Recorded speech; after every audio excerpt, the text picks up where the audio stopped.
네, 하나님 말씀 함께 보겠습니다. 에베소서 6장 1절로 3절까지 있는 말씀입니다. 우리 한 목소리를 함께 합독할까요? 에베소서 6장 1절로 3절까지 말씀입니다. 다 같이 자녀들아 주 안에서 너희 부모에게 순종하라. 이것이 옳으니라. 내 아버지와 어머니를 공경하라. 이것은 약속이 있는 첫 계명이니 이로써 내가 잘되고 땅에서 장수하리라. 아멘. 옆 사람 바라보며 인사합시다. 당신과 함께여서 행복합니다.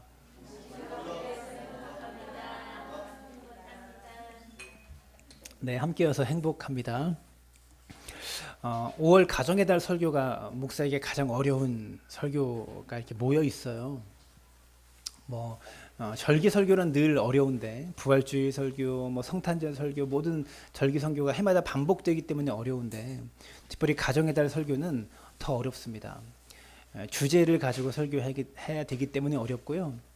또 그 중에서 가장 어려운 설교가 어버이 주일 설교입니다. 목회자에게 어버이 주일 설교는 가장 설교하기가 힘들고 어려운 설교입니다. 목사가 부모님께 잘 못할 경우에는 설교하면서 양심이 찔리고요. 또 목회자가 자식들이 있는데 자식들이 부모에게 불효를 하거나 좀 이렇게 못하면 목사가 효에 대해서 설교하면서도 뭔가 자신감이 없어요. 그래서 이 어버이 주일 설교가 가장 어려운 설교인데 더군다나 큰 교회는 예배가 1부부터 2부, 3부, 4부 이렇게 나눠져 있어서 부모님이 참석하시는 예배에는 다른 목회자 시켜서 설교를 안 할 수 있는데 우리 교회는 제가 피할 수 없이 저기 눈 크게 뜨고 계시는 부모님이 이렇게 저를 지켜보고 계시기 때문에 제가 하는 설교만큼 정말 제가 그렇게 하고 있는지 여러분들이 확인을 하실 수 있기 때문에 설교하기가 참 어렵습니다. 힘들고 그런 의미에서 저 역시도 많이 부족하지만 제가 목사이기 때문에 또 하나님의 뜻을 전하고 가르쳐야 되는 위치이기 때문에 저 역시도 그렇게 하고 있지 못하고 부족한 것이 많지만 효가 무엇인지 성경에서 말하고 있는 효도가 무엇인지를 우리가 함께 말씀을 통해서 나누기를 원합니다. 어버이 주일 설교를 준비하면서 이런 생각이 들었습니다. 어머니의 1번지가 어디일까요? 어머니의 1번지. 우리 김은주 집사님 어머니의 1번지가 어딜까요? 예, 자식이겠죠. 자녀들이 어떤 모습을 하고 있어도 늘 자녀들에 대한 생각이 어머니의 1번지입니다. 자녀가 어떤 모습으로 있든지 어머니의 마음은 늘 자녀들에게 가 있습니다. 곁에 있을 때도 출가를 해도 늘 부모의 마음은 자녀에게로 가 있는 것 같아요. 자녀가 때론 부모에게 무심해도 또 실수해도 자녀가 부모에게 반항할 때도 늘 한결같이 부모의 마음은 자녀 편입니다. 근데 이게 참 위대한 거죠. 자녀는 늘 부모님 곁에 있지 못합니다. 그래서 이런 말이 있죠. 내리사랑은 있어도 치사랑은 없다. 이 치라는 말이 치솟다 이런 말이거든요. 올라간다 이런 의미인데요. 부모의 내리사랑은 있어도 그것을 능가하는 이 자식의 치사랑은 없다라는 이 말이 정말 맞는 것 같습니다. 여러분, 자식이 아무리 부모에게 잘한다고 하지만 자식이 결혼해서 출가를 합니다. 출가를 하죠. 그 자녀의 집에 가보면 부부 사진은 대문짝만하게 도배해 놓습니다. 여기저기 결혼 사진 덕지덕지 다 붙여놓는데요. 부모님 사진 걸려있는 집이 한 군데도 없어요. 제가 가본 데마다. 자식이 결혼해서 살다가 또 애를 낳으면 사진이 바뀝니다. 액자들이 다 애들 액자로 바뀌죠. 근데 집구석 어디 하나 아버지 어머니 사진이 이렇게 딱 붙어 있는 곳이 없어요. 저희 집도 마찬가지입니다. 저 역시도 설교를 준비하면서 핸드폰을 뒤져봤어요. 제 핸드폰을 뒤져보는데 부모님 사진이 없더라고요.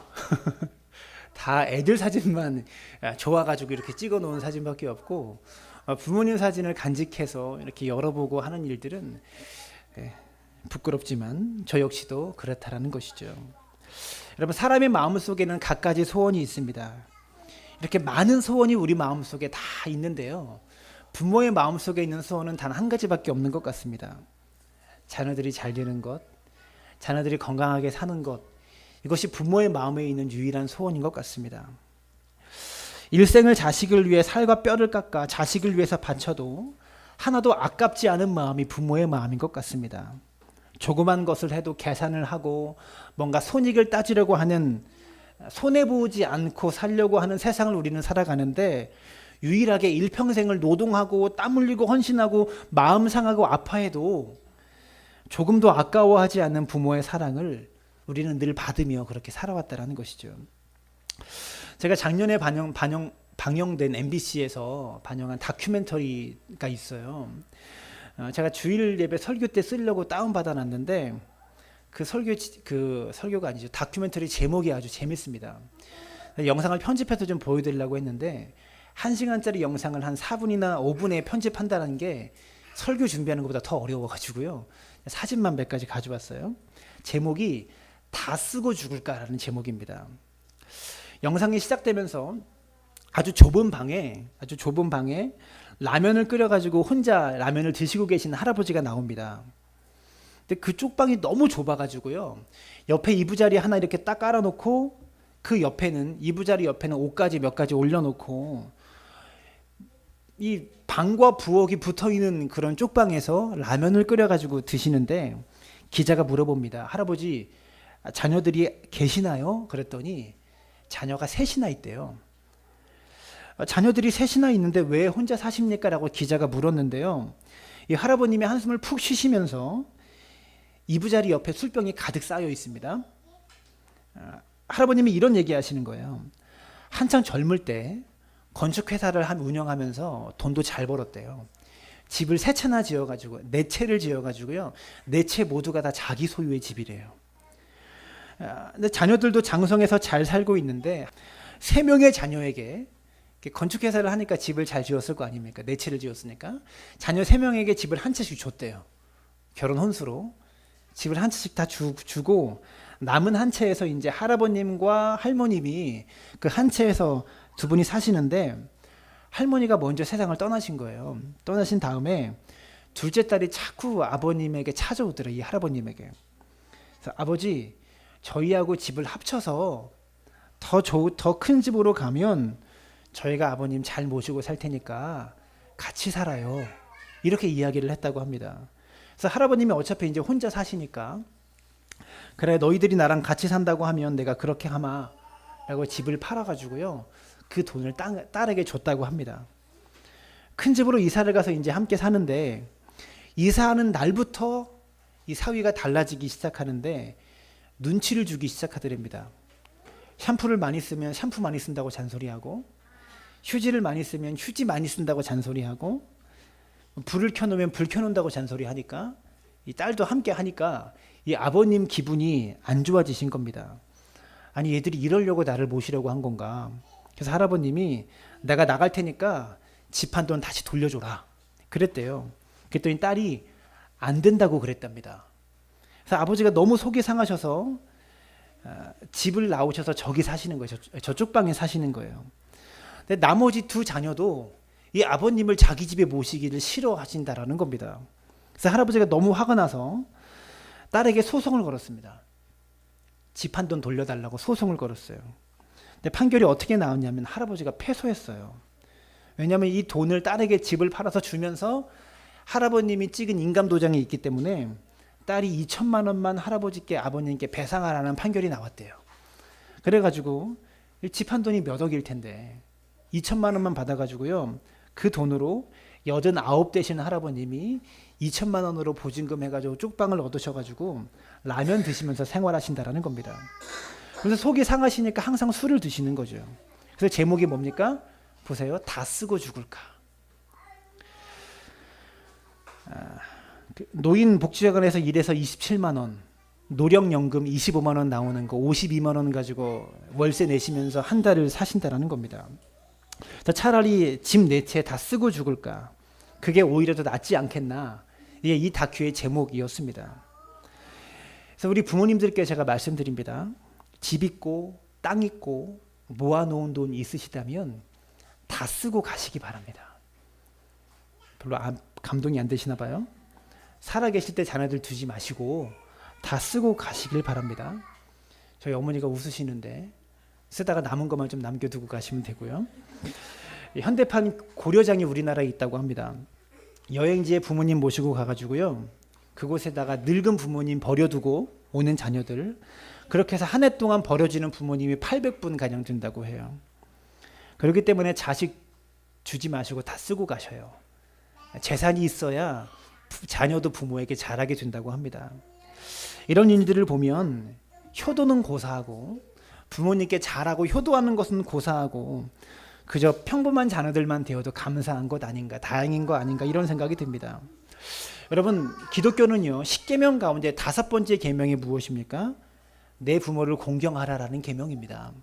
근데 다른 계명들은 보세요. 너는 나 외에 다른 신들을 내게 있게 하지 말라, 간음하지 말라, 살인하지 말라, 거짓 증거하지 말라, 우상 숭배하지 말라, 다 하지 말라라는 부정 명령어입니다.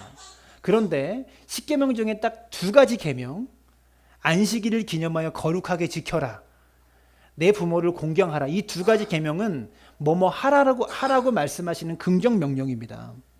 여러분, 그런데 안식일을 지켜라, 내 부모를 공경하라, 이 2가지 긍정 명령 중에서 유일하게 부모를 공경하면 복을 주신다고 약속하고 있어요. 유일하게 약속에 있는 계명이 10계명 중에 부모를 공경하라는 계명입니다. 다른 계명 속에는 약속이 없는데요, 내 부모를 공경하라, 그러면 복을 주시겠다고 성경이 약속하고 있다고요. 다른 계명들을 어기면 벌을 주십니다. 근데 5계명, 부모를 공경하라는 계명은요, 잘 지키면 복을 주신대요. 오늘 본문 에베소서 6장 1절부터 3절까지 말씀 다시 읽습니다. 시작. 자녀들아, 주 안에서 너희 부모에게 순종하라. 이것이 옳으니라. 내 아버지와 어머니를 공경하라. 이것은 약속에 있는 첫 계명이니 이로써 내가 잘되고 땅에서 장수하리라. 어떤 복입니까? 첫째는 잘되고, 잘되는 복을 주신대요. 2번째는 어떤 복입니까? 장수하리라. 이런 복을 주신다고 말씀하고 있습니다. 저희 교단에 지방의 교단 모임들을 이렇게 참석을 하는데 지방의 목사님들, 장로님들과 함께 원례를 하고 식사를 함께 하는데, 그날 요양원을 운영하시는 저희 지방의 한 장로님과 목사 셋, 그 장로님 한 분 이렇게 테이블에 앉게 되었어요. 식사를 하게 되었습니다. 이분이 30명 되시는 할아버님, 할머님을 모시고 요양원을 운영하시는데, 자녀들 중에서 일주일에 한 번 찾아오는 자녀, 한 달에 한 번 찾아오는 자녀, 6개월에 한 번꼴로 찾아오는 자녀, 아예 안 찾아오는 자녀, 이런 자녀들이 있대요. 근데 전화도 자주 찾아오는 자녀일수록 전화를 자주 한다고 합니다, 부모님께. 그리고 다른 어르신들 드시라고 간식거리, 뭐 요플레나 빵 같은 모두 함께 먹을 수 있는 음식거리도 가득 사온다고 합니다. 자주 찾아오는 그런 자녀일수록. 근데 놀라운 이야기가 뭐냐면, 요양원을 운영하시는 그 장로님이 오늘 에베소서의 말씀이 진짜 사실임을 깨닫고 있대요. 요양원을 운영하면서 몸소 자기가 체험하고 있다고 합니다. 여러분, 자식이 찾아오는 횟수가 많을수록, 자식이 찾아와가지고 부모님을 잘 섬길수록 자녀들이 잘 되고 가정이 평안하고 사는 게 안정된 자녀들이라는 거예요. 그런데 반면에 안 찾아오는 자녀들, 뭐 6개월에 한 번, 1년에 한 번도 겨우 찾아오는 그런 자녀들은요, 안 찾아올수록 자녀들이 뭔가 잘 안 풀리는 자녀들이래요. 가정이 깨어지고 삶의 안정감이 없는 그런 자녀들. 자녀들이, 장로님이 요양원을 운영하시면서 이 말씀이 진짜구나라는 것을 스스로 느끼고 계시다고 합니다. 자녀들이 안 풀리다 보니까, 일이 안 되다 보니까 삶에 여유가 없으니까 돈은 벌어야겠고, 그러다 보니까 시간이 없어서 잘 못 찾아오게 되죠. 이 악순환이 반복되는데, 그런데 그 시작이요, 돈이 없어서가 아니라 부모님께 불효하니까 안 풀리는 겁니다. 이해가 되세요?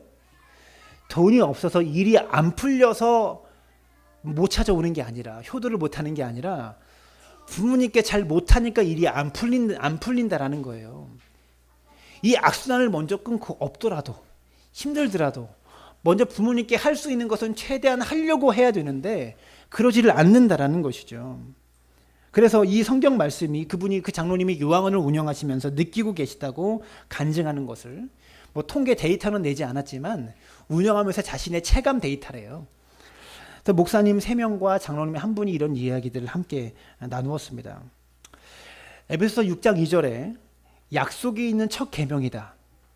여러 가지 계명 중에 내가 약속하고 있는 계명이다라고 말씀하시는데 이로써 내가 잘되고 장수하는 복을 주시겠다라고 말씀하고 있다라는 겁니다. 성경에 보면 부모 공경에 대한 말씀이 참 많이 있습니다. 근데 우리가 잘 안 읽는 말씀이 있어요. 성경에 부모를 공경하면 복을 주시겠다고 약속한 말씀은 많이 있는데 부모님께 불효하면 벌을 주신다는 말씀을 잘 안 읽습니다. 레위기 20장 9절입니다. 함께 읽습니다. 시작. 만일 누구든지 자기의 아버지나 어머니를 저주하는 자는 죽일지니, 이렇게 말합니다. 아버지나 어머니를 저주하지 말래요. 또한 출애굽기 21장 15절 자기 아버지나 어머니를 치는 자는 반드시 죽일지니라. 잠언 30장 17절 함께 읽습니다. 시작. 아비를 조롱하며 어미 순종하기를 싫어하는 자의 눈은 골짜기의 까마귀에게 쪼이고 독수리 새끼에게 먹히리라. 이 말씀을 들으면서 우리가 기억해야 되는 것이 무엇입니까? 하나님께서는 부모님께 잘하면 복을 주시고 못하면 벌을 주시겠다라고 약속하고 있다는 거예요. 여러분, 오늘 본문 말씀을 들어야 될 1차적인 대상이 누굴까요? 이 이야기를 바울이 누구에게 하는 걸까요? 10대, 20대 이런 어린 자녀들에게 주시는 말씀이 아닙니다. 물론 어린 아이들에게, 우리 동아나 지우나 하예나 이런 어린 아이들에게 주시는 말씀이 아니라 그런 아이들에게 주시는 말씀이기도 하지만 30대에서 50대 장성한 자녀들에게 주는 말씀이에요. 장성한 자녀가 늙은 부모를 공경하라는 말씀인 거죠. 근데 우리는 이 말씀을 애들에게 교육할 때 사용합니다. 이거 봐봐. 부모에게 공경해야 잘 된다고 써 있잖아. 고등학생 앉혀놓고. 부모에게 잘해야 너가 잘 된다고 써 있잖아. 그러니까 잘해. 이렇게 훈계와 억압의 수단을 우리는 사용하고 있다는 거죠. 이 말씀은 저와 같은, 우리 모두와 같은 부모님의 살아계신 30대에서 50대의 어른들에게 적용되어야 합니다. 여러분, 30대, 50대 이 사이를 사는 모든 분들은요, 부모 공경이 그리 간단한 문제가 아닙니다. 자식들 먹여 살리기도 힘든데, 돈 벌어서 교육시키는 것도 힘든데 부모님을 공경하는 것이 만만치 않은 일로 느껴질 것입니다. 그래서 오늘 말씀을 통해서 진정한 부모 공경이 무엇인지를 깨닫고 부모님을 공경하는 여러분들 되시기를 바랍니다. 여러분, 공경이라는 단어가 원어로 카바드라는 단어입니다. 이 단어의 뜻이 무겁게 여기다라는 뜻이에요. 여러분 기억하시고 적어 놓으세요. 공경이라는 단어의 뜻이 뭐라고요? 무겁게 여기다. 부모님을 무겁게 여겨야 한다라는 말은요, 무슨 말이냐면 부모님이 하시는 말씀을 무겁게 여기라는 겁니다. 이해되세요? 부모를 공경하는 게 뭔가 부모님에게 좋은 식사 사드리고 좋은 차 사드리고 여행 보내드리고 이게 아니라, 성경에 말하는 부모의 공경은요, 부모가 하는 말을 무겁게 여겨라라는 뜻입니다. 근데 이게 자녀들에게 참 어려워요. 그 이유가 있습니다. 부모님의 말씀을 무겁게 여기기가 어려운 이유는 모든 자녀들에게 은사가 있습니다. 어떤 은사가 있냐? 모든 부모는 나이가 어리건 나이가 들었건 20대건 30대건 40대건 50대건 모든 자녀는요, 은사가 있는데 부모의 말씀을 한 귀로 듣고 한 귀로 흘리는 은사가 있습니다. 이 모든 자녀들에게 있는 은사예요. 왜 그렇게 말을 안 듣는가? 모든 자녀가 가지고 있는 은사 때문에 그렇습니다. 여러분, 초사병이라고 아십니까? 초사병? 이게 무슨 병이냐면 옛날에 중2병과 똑같은 병인데 중학교 2학년들이 겪었던 그게 이제 초등학교 4학년으로 내려오는 거예요. 그래서 이 병이 뭐냐면 세상 무서울 게 없어지는 병입니다. 네이버에 검색해 보면 세상의 중심이 자기라고 생각하는 병이래요. 초사병이 그 정의가 그렇게 나와요. 세상 무서울 것이 없어지는 병입니다. 아빠도 안 무섭고 엄마도 안 무섭고 학교 선생님도 안 무서우니까 보이는 모든 것에 다 대드는 거죠. 세상 겁나는 게 없는 병입니다. 그 학생들이 선생님을 폭행하는 뉴스들 여러분 보셨죠? 아이들이 최초로 뭔가 폭력을 경험하는 시기가 언제냐면, 통계를 보여주세요. 아이들이 최초로 학교 폭력을 경험하는 시기가 초등학교 4학년이 46.2%입니다. 최초로 학교 폭력을 경험하는 거예요. 저희 동아도 나이가 조금 이렇게 한 살씩 먹어가면서 뭔가 학교에서 뭔가 그런 것들을 좀 경험하고 있는 것 같아요. 근데 이 증상이 심해지는 이유가 있습니다. 모든 부모님들에게도 은사가 있습니다. 애를 낳자마자 생기는 은사인데요. 옳은 말을 자녀가 듣기에 아주 기분 나쁘게 하는 은사가 부모님에게도 생겨요. 자녀에게 있는 은사는 뭐라고요? 자녀들에게 있는 은사? 한 귀로 듣고 부모의 말을 한 귀로 듣고 한 귀로 흘리는 은사고, 부모에게 생기는 은사는 뭐라고요? 옳은 말을 자녀가 듣기에 기분 나쁘게 말하는 은사가 있다라는 겁니다. 그래서 내 부모를 공경하라라는 말씀이 부모의 말을 무겁게 여기라는 의미인데, 서로에게 이런 은사가 있다 보니까 무겁게 여길 수가 없는 거죠. 자녀들은 어차피 말을 안 듣는데, 자녀들 듣기에 기분 나쁘면 말이 한 귀로 들어왔다가 한 귀로 그냥 흘려져 나가지만 기분 나쁜 감정은 마음속에 그대로 쌓여 있습니다. 부모의 말을 무겁게 여겨야 되는데 부모에게 당한 상한 감정을 무겁게 가지고 있는 자녀들이 많이 있다는 것이죠. 여러분, 공경이라는 단어가 카바드, 무겁게 여겨라, 이런 뜻이라고 그랬죠. 근데 이 단어가요, 성경에 하나님께만 쓰이는 단어였어요. 원래 하나님을 경외하라, 여기서 이 경외라는 단어가 카바드였거든요. 하나님 말씀을 무겁게 여겨라, 이 말씀을 무겁게 여겨라, 이것이 경외라는 단어, 카바드라는 단어인데, 이 단어를 부모의 말을 무겁게 여겨라, 부모를 공경하라는 단어에도 사용하고 있다는 겁니다. 여러분, 형을 공경하라 없습니다. 아내를 공경하라 없습니다. 선생님을 공경하라 없습니다. 근데 하나님을 경외하라, 하나님을 카바드해라, 부모를 카바드해라, 하나님과 동일하게 지금 성경은 가르치고 있다는 것이죠. 무슨 말입니까?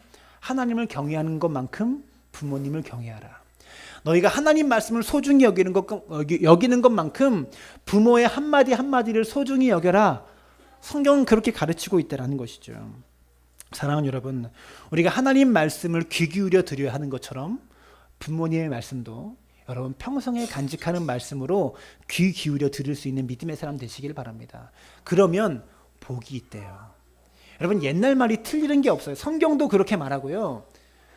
부모 말 잘 들어서 안 되는 거 봤습니까? 부모 말 잘 들어서 안 되는 아이들이 있습니까? 대답을 한번 해보세요. 네. 나는 부모님 말씀 잘 들었는데 안 됐어, 이렇게 말하시는 분 있으면 잘못 들은 거예요. 본인이 잘못 듣고 이상하게 한 거예요. 두 번째 약속이 있죠.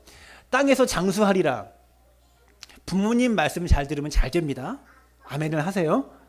두 번째 약속이 있죠. 땅에서 장수하리라. 이 약속은 무엇일까요? 정말 장수하는 걸까요? 부모님 말씀 잘 들었는데 사고로 일찍 죽을 수도 있어요. 이 장수는 무엇을 얘기하는 걸까요? 우리가 아까 읽었잖아요. 부모를 저주하면 돌로 쳐 죽이겠다. 부모를 치면 돌로 쳐 죽는 거예요. 부모에게 잘못하면 부모는 자녀를 죽일 수 있는 권한이 있었습니다, 당시에. 근데 이 권한을 행사한 부모가 과연 있었을까는 의문이에요.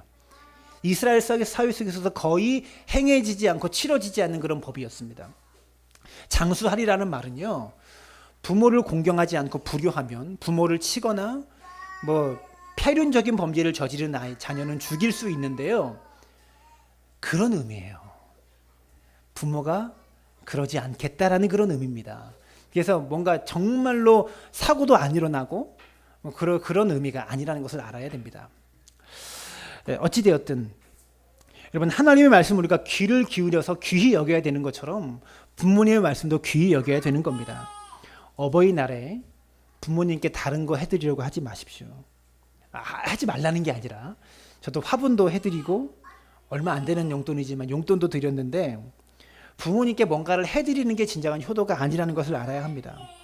부모님의 말씀 한마디 한마디를 우리가 귀하게 여기는 것, 소중하게 여기는 것, 그것이 효도임을, 진짜 효도임을 여러분들이 기억하셨으면 좋겠습니다. 어느 날 나쁜 짓을 하는 아들을 아버지가 말없이 산으로 데리고 갔습니다. 그래서 자기 아버지의 산소 앞에서 아버지는 무릎을 꿇고, 아버님, 돌아가신 아버님 앞에 제가 자식을 잘못 가르쳤습니다. 백배 사죄하고 자식이 보는 앞에서, 아버지의 산소 앞에서 바지를 걷어 올리고 회초리로 자기 종아리를 무섭게 쳤습니다. 아들을 잘못 기른 죄를 사죄한다고. 그때 아들은 마음이 찢어지는 것 같았습니다. 자기가 불효해가지고 아버지가 이런 일을 하시고 계시는 것을 아버지의 마음을 아프게 한다는 생각에 마음이 찢어질 것 같았다고 합니다. 그래서 아버지 앞에서 무릎을 꿇고 울면서 할아버님의 산소 앞에서 참회를 하면서 나쁜 행동을 완전히 끊겠다고 아버지가 약속을 했대요. 세월이 흘러서 그 아들이 이제 아버지가 되었습니다. 그래서 아버지 앞에 또 자꾸 이 아들이 나쁜 짓을 하다 보니까, 못된 짓을 하다 보니까 아무리 타일러도 듣지를 않고 자기처럼, 자기가 했던 것처럼 아무리 타일러도 듣지 않고 버릇이 더 없어졌다고 합니다. 어느 날 그 아버지는 자신의 어린 시절을 떠올리면서 회초리를 만들었습니다. 자신에게 그렇게 했던 아버지 산소 앞에 가가지고요, 자신도 아버지처럼 무릎을 꿇고 아버지, 제가 자식 교육을 잘못시켰어요, 죄송합니다 그러고 또 종아리를 걷어서 자기 종아리를 내리쳤습니다. 아들이 보는 앞에서. 그러자 아들이 놀래서 뛰어내려갔다고 합니다. 엄마에게 전화를 했대요. 엄마 빨리 와봐, 아버지가 미쳤나 봐. 무슨 말입니까? 세상이 변했다라는 것이죠. 오늘날 자녀들이 생각하는 효와 부모가 생각하는 효의 가치가 많이 달라졌다라는 이야기입니다. 자녀들은 자기의 방법으로 효도하려고 합니다. 좋은 선물 사드리고, 좋은 음식 사드리고, 좋은 여행 보내드리고, 그렇게 하려고 하죠. 부모들은 또 그것을 막 자랑합니다. 우리 자식이 이번에 나 어디 보내줬어. 그게 효도인 것처럼 잘못 생각하고 있어요. 근데 이것이 부모에게 어떤 감동을 줍니까? 잠깐의 즐거움은 줄 수 있죠. 진짜 효도는 돈이 아닙니다. 식사 한 끼 대접해 드리는 게 아닙니다. 그건 당연히 해야 되는 거고요. 부모님의 말씀 한마디 한마디를 무겁게 여기고 받아들이는 마음, 그 마음이 여러분 안에 있는 게 효도라는 것을 기억하셨으면 좋겠습니다. 그 마음이 있는 자식이 효자이고 그게 효도라는 것이죠. 사랑하는 여러분, 부모의 말씀을 무겁게 받아들일 수 있게 되기를 바랍니다. 두 번째 효도, 여러분 지난달이 세월호 5주기였어요. 4월 16일이. 그러다 보니까 인터넷에 세월호와 관련된 기사가 많이 인터넷에 이렇게 있더라고요. 기사를 읽던 중에 사진을 한 장 발견하게 되었는데요. 사진을 보여주세요. 사진이 없네요. 죄송해요. 단원고 2학년 3반 학생들의 수학여행 사진이었어요.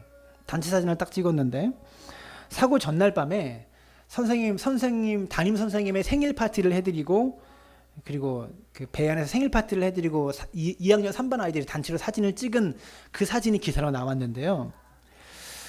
그 아이들 대부분이 사고를 당한 겁니다. 마음이 너무 아팠어요. 근데 이 기사 내용이 뭐였냐면, 그 2학년 3반의 학생의 부모, 그 부모의 마음을 인터뷰한 기사였는데요. 자식이 죽으면 부모는 자식을 어디에 묻는다고 그러죠? 가슴에 묻는다고 그러잖아요. 그 어머니가 인터뷰한 영상을 보니까 시간이 2014년 4월 16일로 자신의 시계는 멈춰 있대요. 우리 아이가 17살에서 자신의 기억이 멈춰버렸대요. 지금 살아있으면 22살인데 17살에서 기억이 멈춰 있다고 합니다. 그래서 이런 생각이 들었어요. 물론 그 아이들이 뭐 불효자라는 이런 의미가 아니라 그 부모의 마음이 너무나 느껴져서 마음이 너무 아픈 거예요. 성경에 나오는 최고의 불효자가 있습니다. 불효자의 최고봉, 누구일까요? 다윗의 아들 압살롬입니다. 불효자 중에 최고의 불효자예요. 압살롬이 왜 불효자냐면, 아버지가 왕인데 압살롬이 쿠데타를 일으켜가지고요, 아버지를 죽이고 왕이 되려고 하는 거예요. 아버지를 죽이려고 합니다. 그래서 아버지가 왕궁에서 도망갔어요. 그것도 맨발로, 머리도 풀어헤치고, 몸을 가눌 시간이 없어가지고요, 급하게 도망갔다라는 거죠. 신발도 못 챙기고. 그리고 자신이 왕이 돼서 이제 궁궐을 차지합니다. 아버지를 궁전에서 내쫓은 다음에 아버지의 후궁들과 아버지의 첩들과 잠자리를 합니다.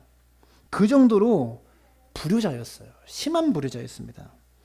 근데 성경을 잘 보면 압살롬이 했던 여러 가지 불효 중에 아버지를 죽이려고까지 했고 아버지의 여자들과 잠자리까지 했으니까 얼마나 불효자입니까? 나쁜 페르나 같은 인간이죠. 그런데 압살롬이 했던 최고의 불효가 무엇인지 아세요? 압살롬이 다윗에게 했던 최고의 불효가 무엇이었냐면, 성경을 잘 보면 아버지보다 먼저 죽은 게 압살롬의 최고의 불효였어요.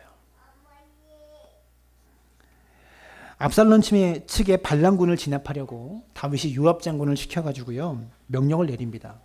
다윗이 요압에게 요구한 게 있어요. 압살롬의 생명만큼은 죽이지 말아라. 그를 잡아도 좋고 매질해도 좋은데 압살롬만큼은 죽이지 말아라. 근데 요압이 다윗의 명령을 어기고 압살롬을 죽입니다. 요압의 입장에서는 왕에 대한 충정으로 이 압살롬을 살려두면 또 구태타를 일으킬 것 같으니까 죽였지만 나중에 압살롬이 죽었다는 소식을 듣고 아버지 다윗이 대성통곡하며 옷을 찢는데요. 성경을 잘 보면 압살롬이 죽은 다음부터 다윗이 기뻐하는 모습이 나오지 않아요. 완전히 힘을 잃어버립니다. 아버지 다윗이. 뭔가 의욕을 잃어버립니다. 그 모습이 비춰진다고요. 압살롬이 아버지 다윗에게 많은 불효를 했지만 압살롬이 한 가장 큰 불효가 무엇입니까? 다윗보다 먼저 죽은 게 제일 큰 불효였어요. 여러분, 그렇기 때문에 성경을 보면서 깨닫는 것은요, 우리가 부모님께 해야 되는 진정한 효도는 무엇입니까? 두 번째 효도, 건강하게 잘 사는 겁니다. 최소한 부모님보다는 건강하게. 아멘을 하셔야 됩니다. 부모님보다는 건강하게 잘 사는 게 효도라는 것입니다. 자녀가 좀 모자르고 남들보다 아쉬운 점이 있어도 건강에 살아있다는 것만으로도 부모에게 기쁨이 된다는 것이죠. 또한 세 번째로 열왕기상 2장에 보시면 다윗이 죽으면서 아들 솔로몬에게 유언을 하는데 두 가지 부탁을 합니다. 열왕기상 2장 1절부터 3절인데요. 함께 읽습니다.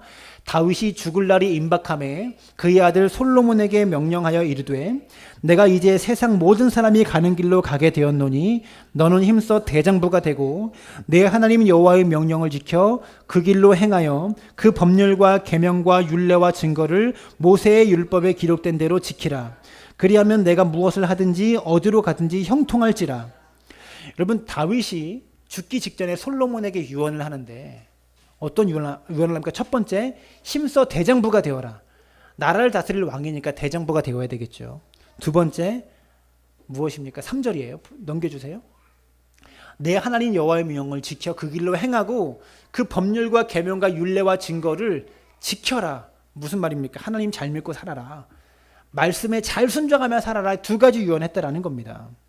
다윗은 자녀인 솔로몬에게 어떻게 효도하라고 지금 말합니까? 하나님 잘 믿으라는 거예요. 하나님 잘 믿는 것이 효도다라고 말하고 있는 거예요. 유언이 길지가 않아요.